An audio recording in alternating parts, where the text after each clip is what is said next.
Hello बच्चों, आइए देखते हैं एक प्रश्न। तर्क सत्य हैं और कौन से तर्क असत्य हैं? सकारण उत्तर दीजिए।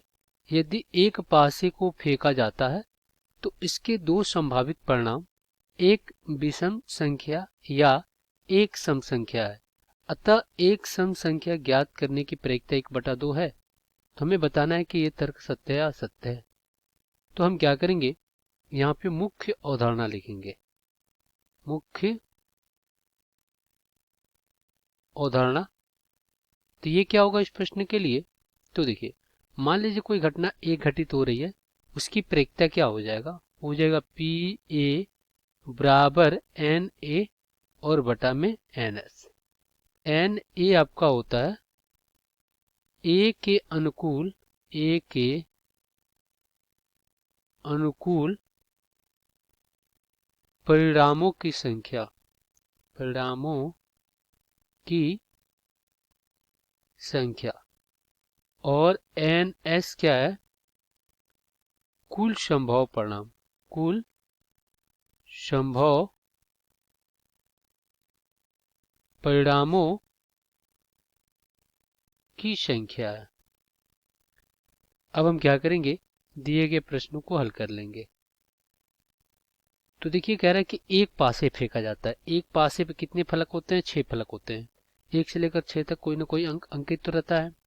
तो यहाँ पे इसकी समष्टि क्या बन जाएगी? S बराबर 1 2 3 4 5 6, इस प्रकार से होगा।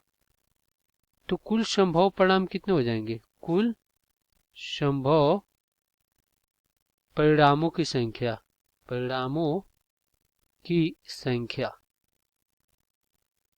कितने हो जाएगा? ये हो जाएगा NS बराबर 6 हो जाएगा।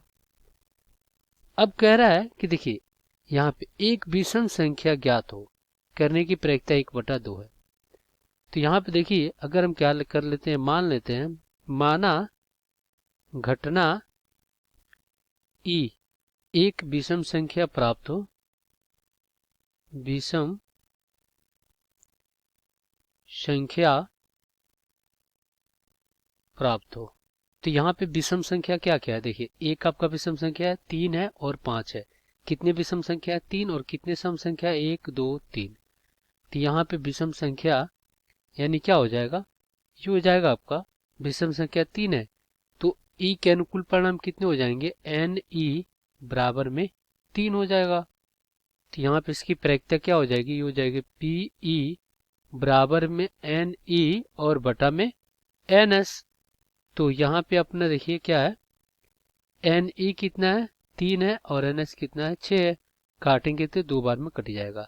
तो यहाँ पे लिखते हैं प्रायिकता ऑफ एक विषम संख्या प्राप्त करने की, विषम संख्या की प्रायिकता कितना है? 1/2 है, जो कि ये अपना दिया गया। देखिए 1/2, इसकी प्रायिकता कितनी आ गई? इसकी प्रायिकता कितनी आ गई? 1/2। यही हो जाएगा आपका उत्तर। अब यहाँ पे तर्क को हम क्या कहेंगे कि ये जो दिया गया तर्क है वो क्या है? सत्य है। तो यहाँ पे लिख लेते हैं तर्क सत्य है। तो आशा करते हैं बच्चों ये प्रश्न आपको समझ में आया होगा। धन्यवाद।